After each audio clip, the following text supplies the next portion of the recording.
Now to a terrifying nightmare for one Arkansas family. Newly released police body camera video shows the moment Texas police drew their weapons on them during a traffic stop. Officers mistakenly believing the car was stolen.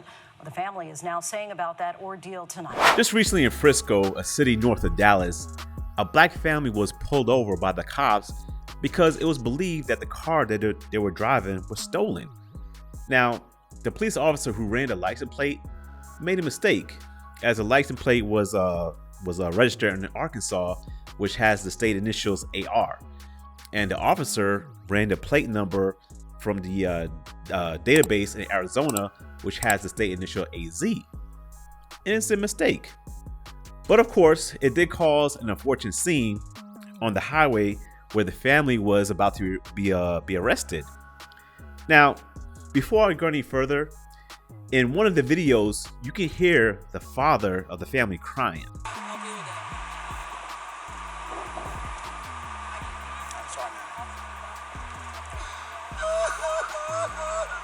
Sorry, brother.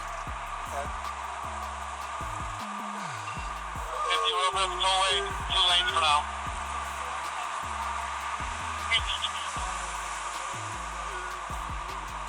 Look, man, I'm gonna be honest, man.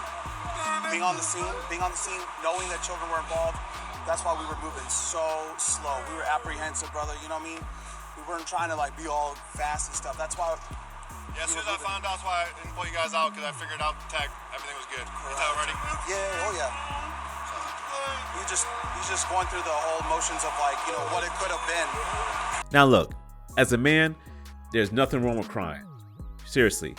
Because at the end of the day, we're all humans.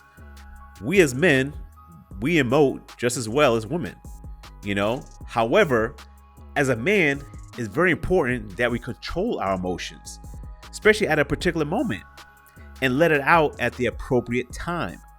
This was not the appropriate time, especially right there in front of your wife and kids. Bruh, to me, that's a sign of weakness. And I know some people say, you don't know what he's been through. And so, I didn't say he should never cry. I'm just saying, just not there and then in front of his family.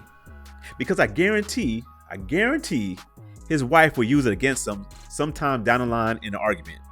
He'll probably tell her to do something and she'll be like, I ain't gotta do shit.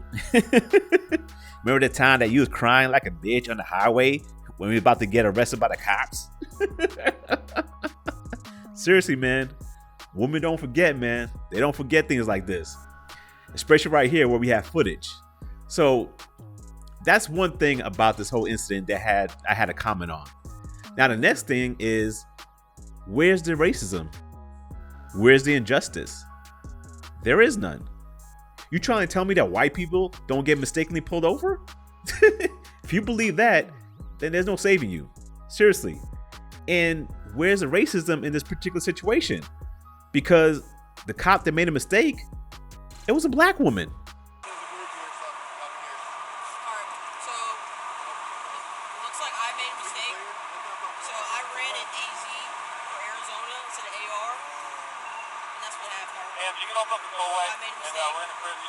Now, the family will most likely file a federal civil rights lawsuit of some sort, something like that. I see that Benjamin Crump, the ambulance chaser, he has already tweeted about the incident. So, we can only imagine how things will turn out for this particular case. But now, juxtapose this situation with what happened in Chicago over this past weekend. 21-year-old Kanisha Gaines was killed and 8 other women wounded when someone opened fire in the city's North Lawndale neighborhood overnight. Kanisha was a funny everything. She was so outgoing. She was the queen of the world. The shooting happened early Sunday morning in the 1500 block of South Keeler Avenue on Chicago's west side just before 1 a.m. Police say it was as Gaines and a group of women who gathered there for a luau party, a Hawaiian-themed birthday celebration, that a black Jeep approached. Without warning, multiple unknown suspects armed with guns got out and started shooting at the women. With all of these women being shot, something has to be personal. Why would you just unload on a yard or a house full of women that was here on the outside celebrating someone's birthday? All the victims were shot and wounded and range in age from 20 to 33 years old. While Gaines was shot in the face and later died, a 28-year-old woman who was struck 8 times remains hospitalized in critical condition. It's over with. You can't get up. Let me go outside. You can't even go outside no more. A group of 9 women. 9 women. And it's safe to say that, if not all, at least most of them were black women. A group of black women were shot at. I mean, who does that? I understand if it was a group of, of guys, because you may have some type of beef with them. That's understandable to a degree, not justifying it. That's pretty common. But women? And look, I'm not trying to cake up for women and put them on a pedestal or anything like that. I mean, they could do bad things just as well as guys. But there's a reason why they say eggs are more expensive than sperm. If a community cannot even protect their women and children, that's not a community, but a refugee camp.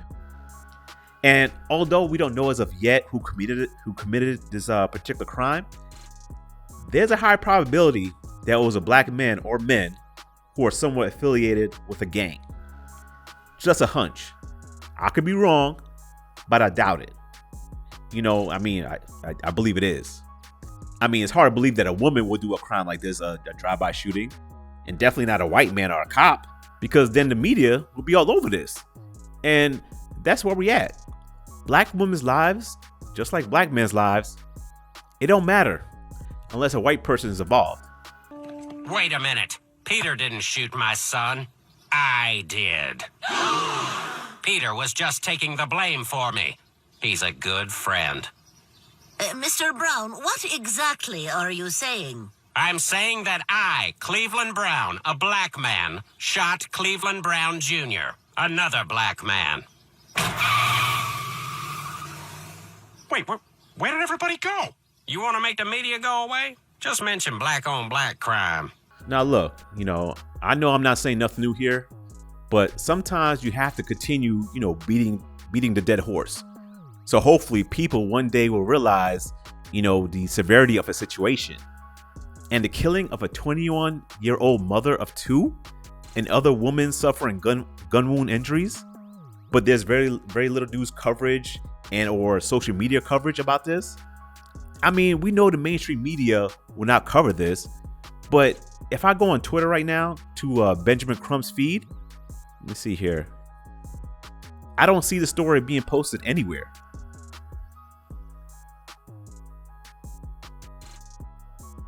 Or hell, even if I go to Jamel Hill, the black female activist, I don't see her posting about this as well. And why not for them? Well, of course, because they're a part of the club that pushes the narrative that black lives only matter when dealing with the police.